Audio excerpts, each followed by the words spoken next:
Justin Johnson, one of the busiest people that I've ever gotten a chance to get in a room. I'm super, super happy and proud that we were able to make this happen today. Thank you so much for sharing your time with me and our audience. Happy to be here. Thanks for the invite. Now, I know that you do sales and I know you're really, really good at them. So I'll let you give our audience an introduction to what it is that you do and give a little bit of background of some of the milestones and some of the highs that you've been able to achieve. Yeah, I mean, present day, I run a sales coaching and consulting program for specifically software technology organizations. And what I do is, from the team perspective, teach them how to build high performance sales organizations. And then from the rep perspective, help them become high performance sales person. But it all stems from helping everyone become high performance human being. Because if you can't tap into that inner savage, as I like to call it, you'll never be an elite sales professional or an elite team. So those are the things that I do, both for individuals and for teams. Yeah, I love that because a common pattern that I see with successful business owners, with professional athletes, and with the people that we bring onto this podcast is they always talk about the process of getting good at something and the ability to make sure that you close on the deal. Now, we both know that there are a lot of amazing people who put out great content who are just terrible at sales. So let me ask you this, Justin. Why are people naturally afraid of making the sale and closing the deal? I think it comes down to a deeper fear that we all have, which is the fear of not being loved and the fear of being rejected. And what I try to wrap people's head around is, it's not about the rejection. It's not about the fear. It's not about not being loved. It's about making an impact. Okay. So I'll tell you a story. I want you to think about someone that you love very much in your life. Who is it? Who comes to mind right off the top of your head?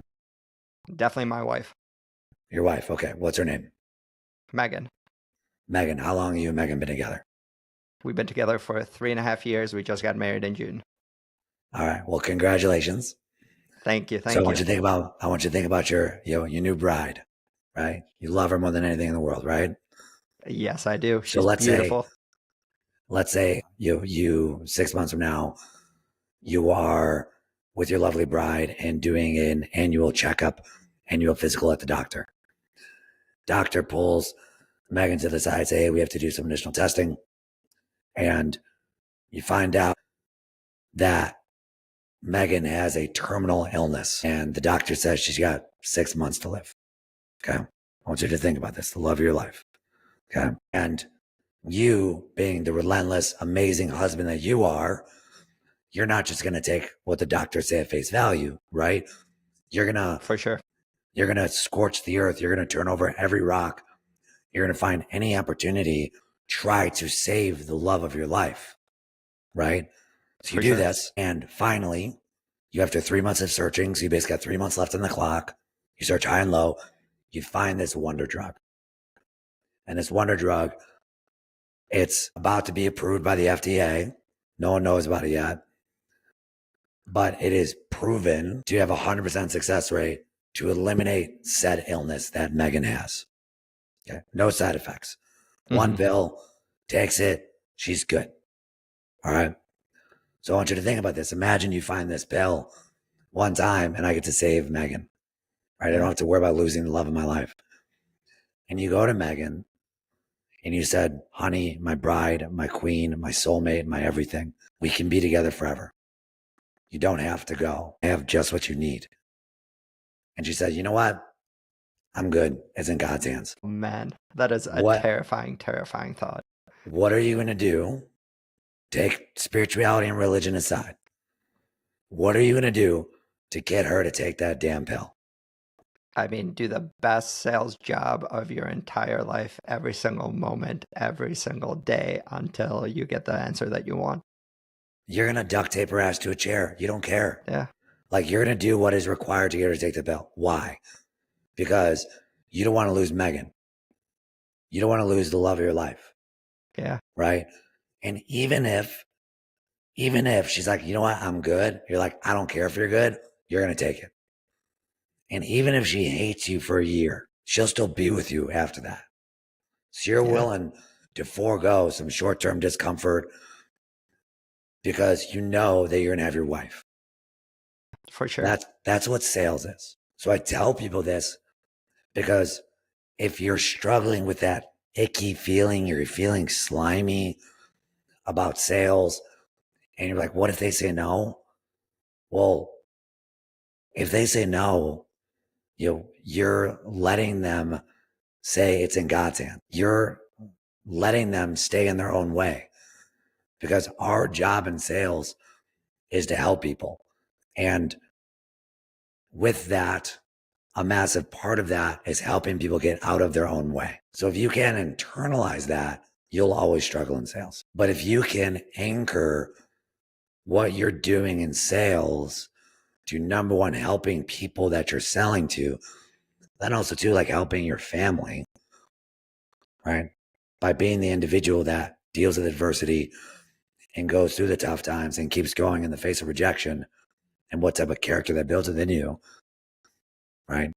Take the money out of it. But like, of course, the money's a nice perk, but like when we're thinking big picture here, you have to be able to anchor to something bigger, right? So that's what I say to anybody that is struggling with like, oh, what if they say no, or they're struggling with rejection, or, they feel salesy, right?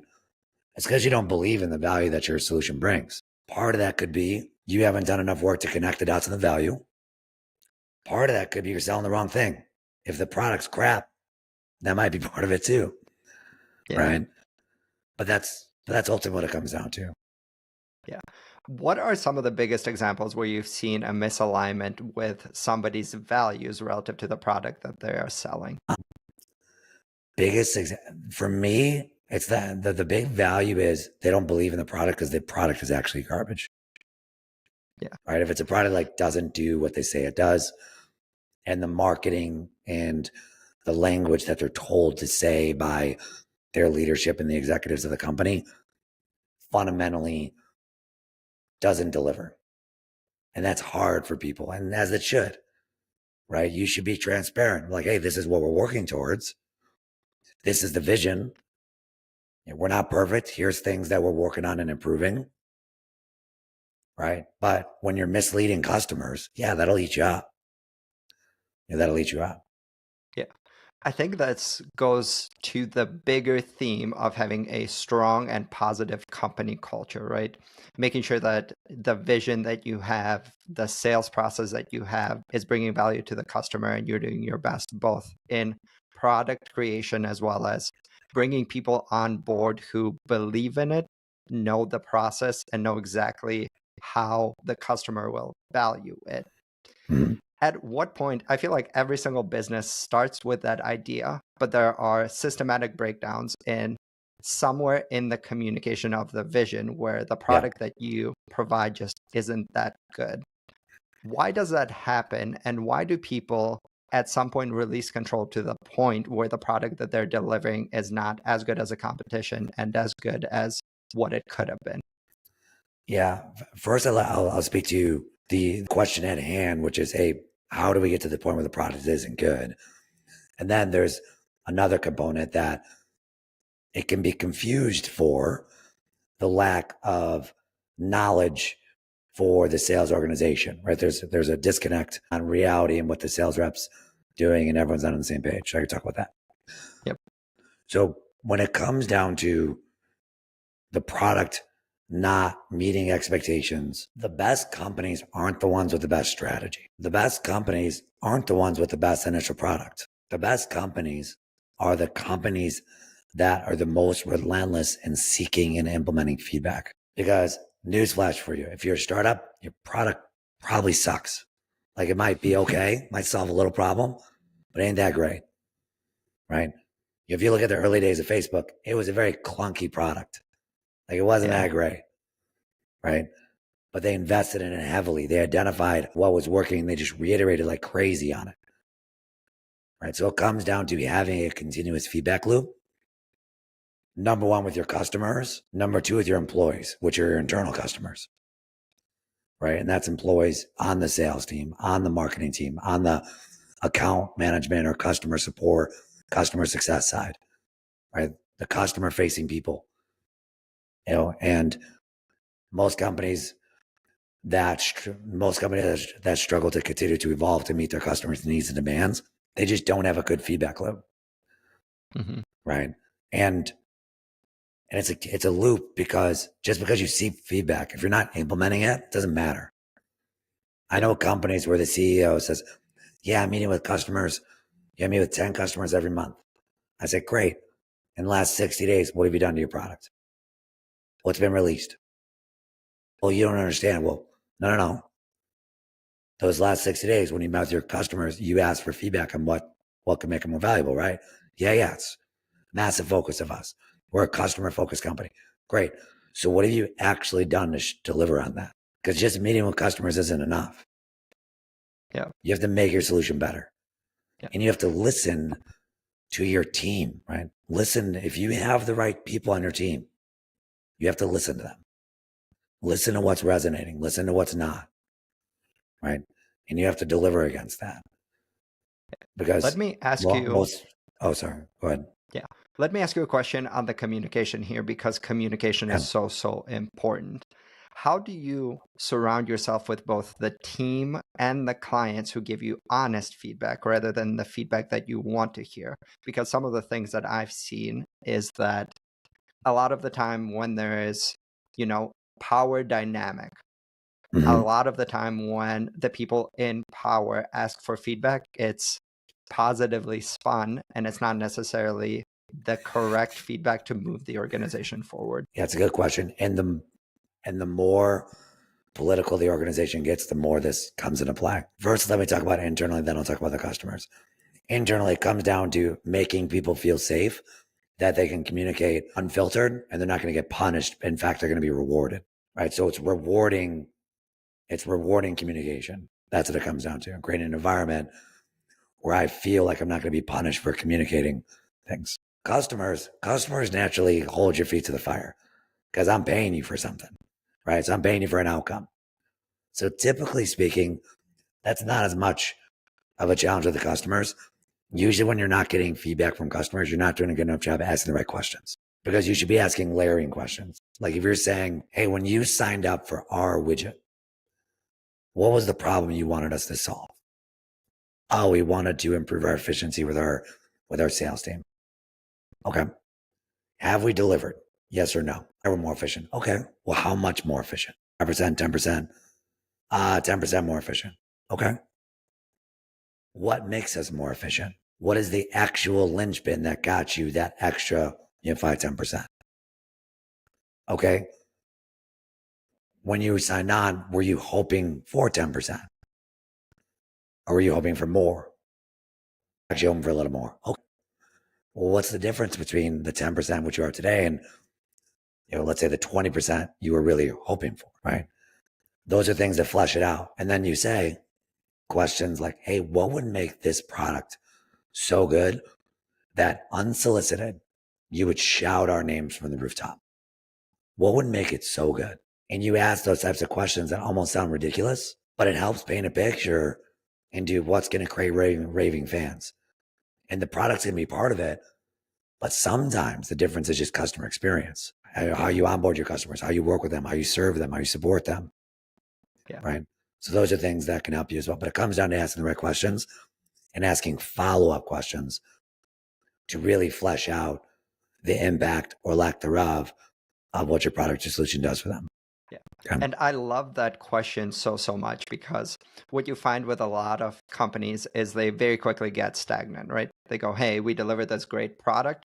We don't need to go above and beyond. And the door that you're really looking to open is, hey, how do we make sure that somebody doesn't come across with the same product as us for a cheaper price Yeah. and solve the same problem for you?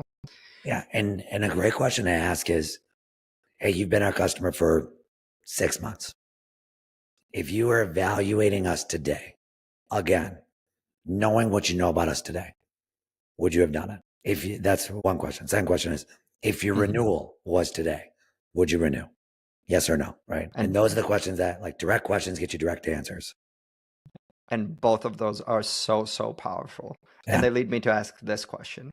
How do you and the companies straddle between this line of under promising and over delivering and making sure that they're setting expectations correctly at the beginning Mhm. of sales process to make sure that they're not letting a customer down. No surprises. No surprises. Like when you sign on the dotted line, this is what happens within 24 hours. This is what happens within 7 days. This is what's going to happen over the next 30 days. And it's outlined, black and white, no surprises, right? It really is just that simple. Like, help me understand exactly what's going to happen, number one. And then number two, over communicate what has been done, right? Even if there's no ask in return. If Yeah. one of the things is, if you're the CEO and you sign a deal and I say, hey, within the next 14 days, we're going to get a call scheduled with the 7 stakeholders that are going to be a part of the onboarding process. And if that's one of the key onboarding points, then when that call gets scheduled, I'll send you an email. Hey, Igor, quick update. Just want to let you know we got the call scheduled with those 7 stakeholders. It's Tuesday at 3 p.m. Nothing needed from you, but just want to keep you in the loop. Think about how much you're going to appreciate that. No ask, nothing to do, but just letting you know that we're doing what we said what we're going to do. I love that message so much because it feels like a lot of the problems that end up being problems within organizations are usually just a communication problem rather than a Yeah. breakdown of anything else. It's just somebody not taking that extra step of going, hey, here is exactly what has been done. Here is how we provided value. And just so you know, X, Y, and Z has been completed. Yeah. And also too in communication, it's like communicating when you drop the ball, take ownership. Right. If we sign a 2-year contract and we're 6 months in and we're off the rails, right? Hey, I'm with you for another 18 months, unless it's something egregious. But if we're just off track, me and my team, my leadership team, we got to be willing, all the way up to the CEO, be willing to hop on a call and say, hey, this is on us. How can we make this right? How can we get on track? Right? And that feels like a skill that is taught rather than is innate, because I feel like a lot of people, most people, I would say, innately want to get away from conflict and want to look at the wins rather than the problems. How do you go about teaching a team to do the hardest thing first thing in the morning or attack a problem before it becomes a bigger problem? Well, this whole thing of like being able to have an uncomfortable conversation or take ownership of dropping the ball before I get to the morning thing, it comes down to controlling what's in your control. If I've done everything in my control, then if it doesn't land where I expect it to land, I'm going to be much more willing to say, hey, I did my best. Sorry, I fell short. Help me understand what was missing, and I'll connect the dots. Right. Most people struggle to own their faults because deep down, even though they'll never admit it publicly, deep down they know they could have done more. Right. And when you're an individual contributor, that's terrifying because you have managers, directors, VPs, C suite. Right. When you're the C suite, you're the owner. Well, it's your company, so no one's going to fire you. Yeah. Right. So it's going to be hard to do that. But it comes down to if I'm a rep and I'm doing everything that I believe I should have been doing and I fall short, then I'm okay with that. I'm okay owning that. And I should be okay owning that. Doesn't mean it's okay to repeat the same mistake. You learn from your mistake, but you own it because you control what's in your control. Okay. Now, progressing to, well, how do I teach people to do the hard things in the morning? Mm-hmm. First, I'll talk about, a little bit like biology, then a little bit of the hacks, things that I think about. First, from a biological standpoint, your adrenal glands, the things that produce norepinephrine, your adrenaline, those are most active in the mornings. So you're biologically wired to do more difficult tasks in the mornings. It's Yep. not an opinion. This is a scientific fact. Okay. So what I teach people is lean into the most difficult part of your day because number one, you're wired to do so from your biology. 2, you start your day with wins. You do the most difficult part of your day first. And by lunchtime, you've already set yourself up for a hell of a day. You win the morning, you win the day. So the more difficult of a task you can do, the closer to the time that you wake up, the more it helps you feel good about your day. That's why so many people love working out in the mornings, because you do something challenging in the morning. I love Right? that message so much, and it resonates so much, and you'll appreciate this. We are a part of a crew of a bunch of really successful men who work out together at 4:45 every single morning. And part of Yeah. the reason that we talk about is specifically that, hey, if I start my morning with this ability to win, with this ability to do the hardest thing and to feel some amount of pain, even if I'm inflicting it on myself, the rest of the day is just going to be easier. It's easier to accept a no. It's easier to have that call that doesn't go your way. Yes. Yeah. What is it about human psychology that makes us shy away from those conversations? Because from what I've seen is these opportunities to develop some of the best client relationships you will ever have come with delivering bad news in the most positive way, where the customer goes, wow, I understand that was so hard to tell me in that specific way. And I appreciate it so much that I will continue doing business with you, even if it was a misfire based on the service that we were expecting. I mean, there's a couple different things when I think about why people are not willing to have the hard conversations. And I think there's a biological reason, and then I think there's a societal reason. So from the biological reason, we are wired to avoid danger. Human beings have been around for hundreds of thousands and millions of years, right? In some way, shape, or form. And 10,000 years ago, we weren't worried about whether or not our cell phone was charged, right? We were worried about whether or not we were going to eat or get eaten that day, right? So we're hardwired for fight or flight. So that's why we seek comfort, because it's our brain telling us this is safety. Whereas things that are uncomfortable, it's the closest thing we have to danger in our real life, right? And this is why I love to teach people, my clients, is teach them how to do intentional stress. Because if you can intentionally put yourself through stress, then the stresses of everyday life become easier for you, because it's a muscle. The more difficult the challenge is, the stronger that muscle gets, right? And there's actually a study that's back behind this. I can't remember the exact name of it, but Huberman was just talking about it a couple weeks ago. Yeah, I love that. I listened to the same interview as well. Yeah, and he talked about, it's like, hey, the more challenging it is, it actually develops this muscle within your brain for basically mental toughness. So it's something that people have anecdotally known for a long time, but the science is starting to validate what we already knew. So that's a biological way. Societal way, well, how were we raised?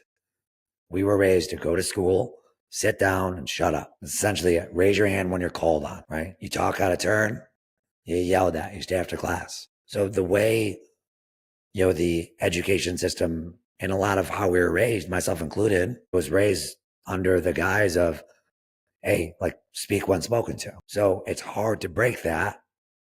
And you marry that with, biological need to seek for safety and comfort. So it is something that you have to start really small and communicate, right? That's why, you mentioned that communication is, at the stem of a lot of the reasons why companies break down.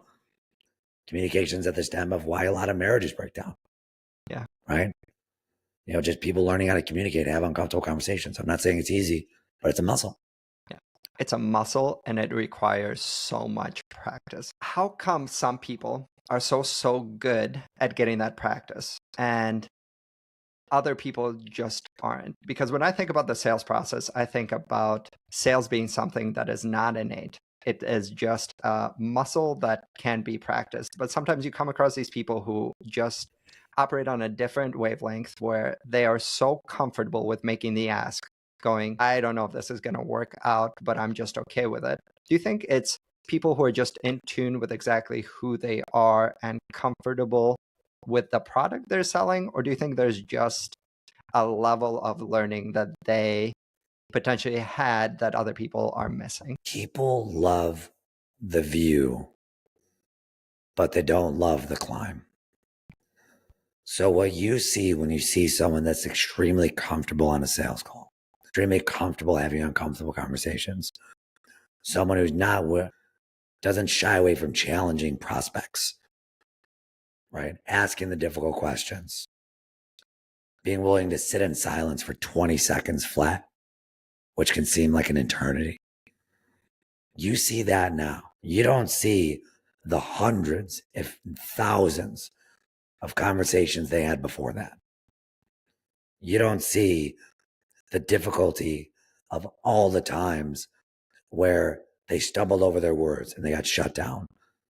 All the times where they didn't ask the tough question, and because of that, they couldn't pay their rent, right? Because they couldn't pay their bills because they didn't make the commission.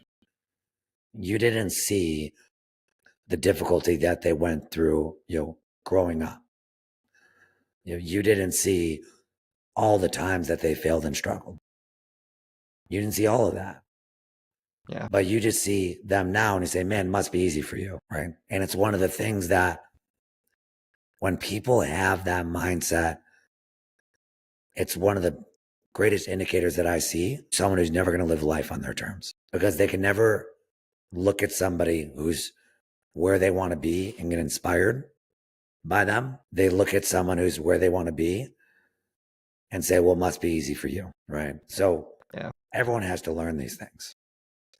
Everyone's learned it. We don't come out of the womb being comfortable asking, uncomfortable questions. Right? We have to learn it.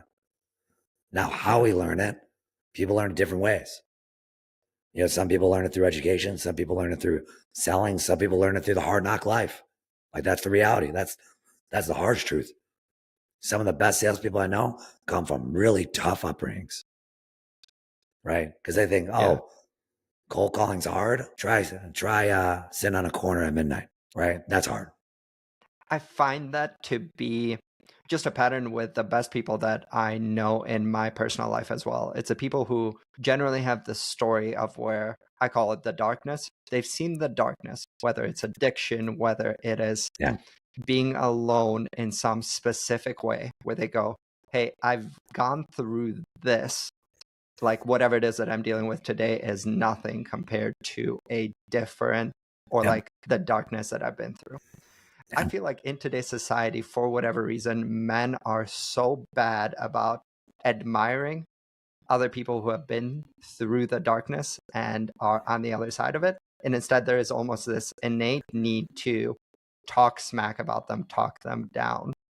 What is it about our society where we just genuinely tend to not get inspired by the things that are inspirational, but instead try to shoot them down? Because you hear the most successful people talk about this. Like, there are always people looking to tear them down. It's because our skepticism has never been high as a civilization. We are more skeptical than ever before because we have more information than ever before. Yeah. It's never been easier to be extremely successful. It's also never been easier to do nothing and not be successful. Right? So with that, when I think about the people that just write other people's success off, the first question that goes through my mind is, man, what had to have happened in this person's life that has them in such a dark place? Right? Because I get hate every single day, every day. Not a single day goes by that I don't get hate. Right? It just means you're doing something right, brother. Exactly. You're never going to get hate by someone that's doing better than you. For sure. Right. It's that quote of Michael Jordan is not online talking about how shitty all the other basketball players are, right? Exactly. Which at the end of the day is so important for people to know. And I know that you have had a lot of success in the business world before becoming a coach. Tell me a little bit about some of the achievements that you have had and some of the highlights of your career in sales prior to becoming a coach. Yeah. So, one second. Sorry about that. I was getting a notification. So before I became a coach, I had a good run for sales, starting my tech sales career at Salesforce. Started as an SDR there. Did really well. Was number one in the company. Got promoted to BDR. Say most of the things 476% there. Got promoted. Again to AE. Was doing well. It was number one in my region before I left, scaled a competitive startup, competitive Salesforce, as their head of sales. They ended up getting acquired later on by Zendesk for a couple $100 million. I went back to Salesforce in the enterprise space, did well there. My passion was building and helping. After I built that startup, I wanted to do that again.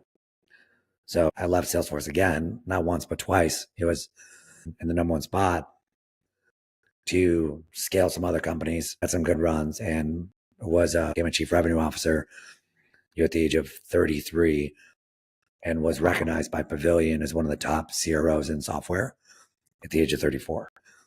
So my North Star was to get to that at first. But when I got there, I realized that, I want to help a lot of people, and I want to help them live life to their fullest. I don't just want to help them hit quota. I want them to look back on this thing called life and say, hey, I made the most of this thing. So that's when I made the decision to go out on my own and do, coaching, consulting. And that's what I did. And, the business is, I'm just over a year into it. It's about 200 or so clients, that I work with across visual sales reps as well as, sales teams. Yeah. So the business is growing really well, but, what I love is the impact, and that's what it's about. And it's a really beautiful experience. So I'm really grateful to be where I am. Yeah. I love that story. I love that story because it's such a story of success, of hitting the highs of the highs that you, dreamed of early in your career, and then going on to see that there is something else above it and beyond it. How difficult was it for you knowing that, hey, I am so good at this, but I have a passion for doing something else, and I think it's time for me to step out on my own? It was extremely difficult. It was extremely difficult for me to come out on my own. But I want to be transparent. It wasn't all sunshine and rainbows in my career. I've been blessed with adversity my entire life. I almost died twice before the age of 11. Wow. I've had 34 surgeries. And my vocal cords don't work. That's why I speak like this. So imagine being in sales, speaking like you smoke 4 packs a day, right? That's my world. And my first job in sales before I got into software, I did horrible. I was horrible coming out of college. I was about to get fired, broke as hell, $100,000 in debt, depressed. Wow. Right? I was not in a good place. Right. But the reason why I was able to turn it around is when I was actually honest with myself and started looking at myself in the mirror, I realized I wasn't giving it everything I got. And I was blessed by almost dying. So that helped me just understand how fragile life is. And when I was sitting there failing, I was reminded of myself of just how blessed I am just to have another shot at this thing called life. So I want to make the most of it.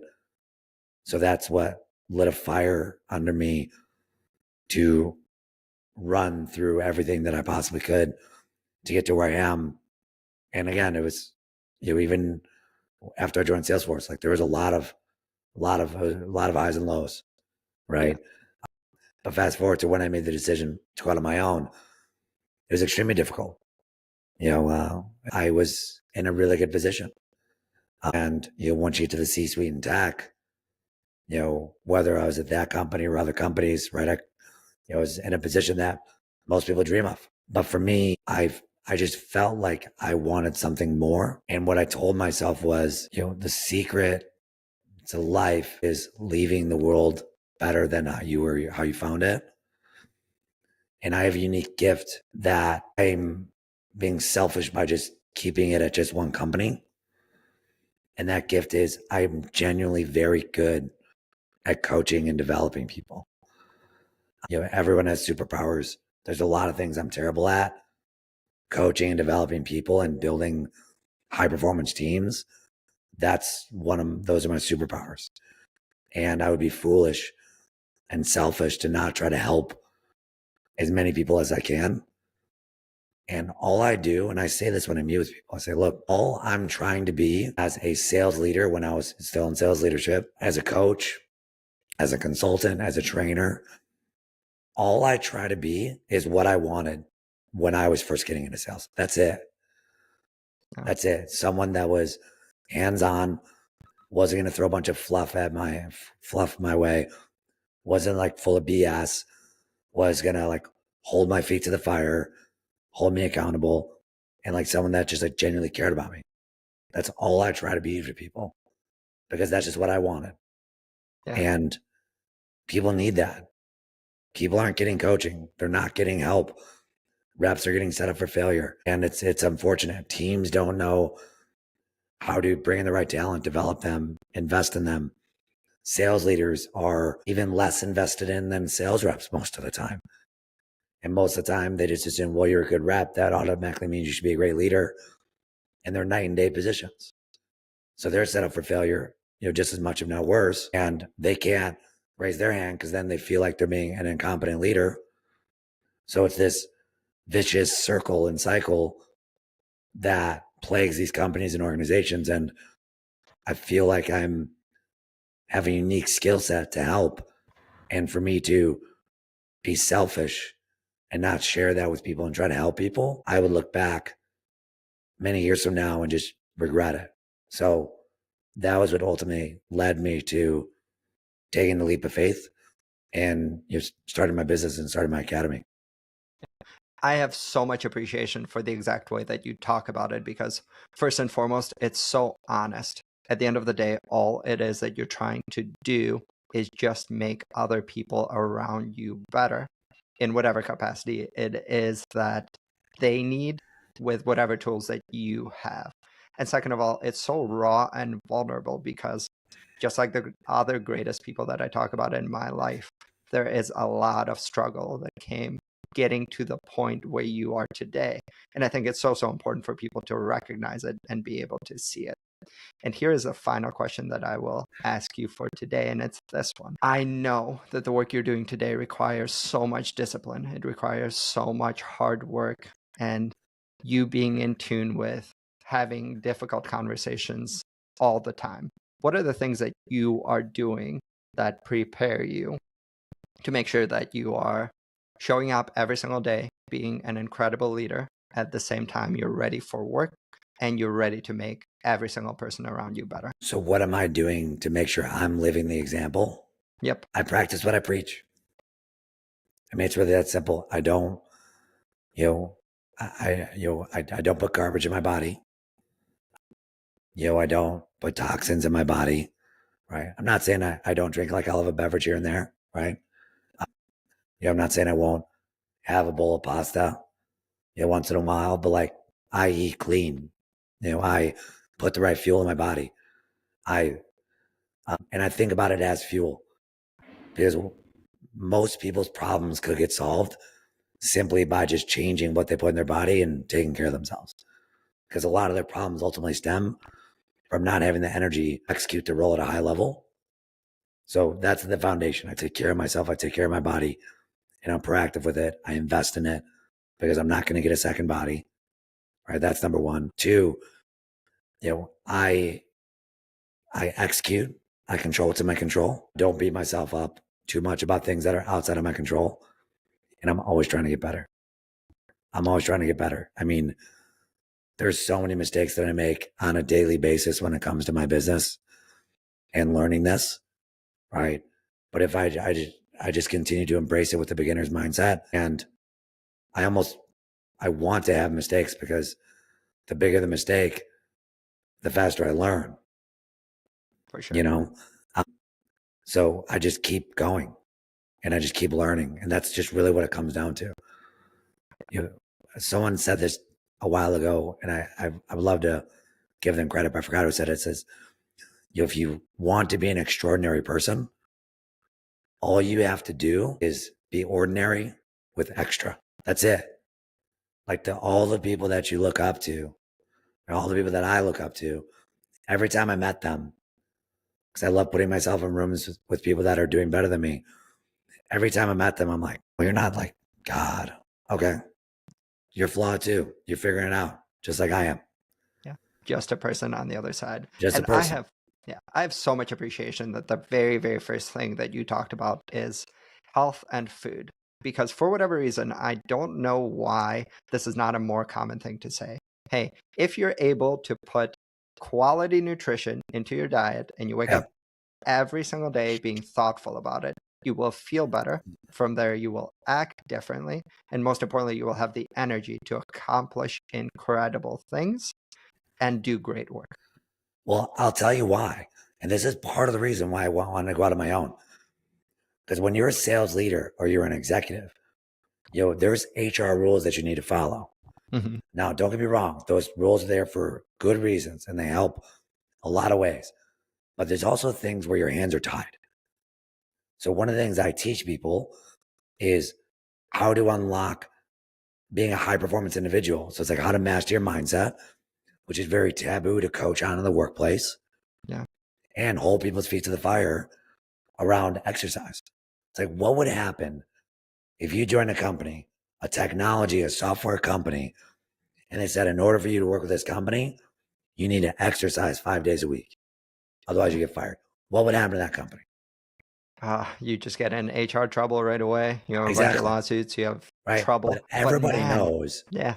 Everybody knows if you want to have more energy, you want to be healthier, you want to live longer, you want to have an objectively better life, you have to take care of yourself. But no one talks about it. Yeah. I was going to say the other outcome of that is you would have a lot more gentle and nice people who are okay with failing. Yeah. Right. But that's one of the challenges, right? If you can tell people what they need to hear, not what they want to hear. And that's what I tell people. Look, I'm your coach. I'm not here to tell you what you want to hear. I'm here to tell you what you need to hear. Yeah. You good with me doing that? Great. Get your ass on a treadmill, right? Justin, I think the world of you. You are doing really, really important work. And I am so, so happy to know that you're out there making other people better leaders and better salespeople. Thank you so much for sharing your valuable time with me and our audience. We love and appreciate you, brother. Thank you so much for having me. I had a blast.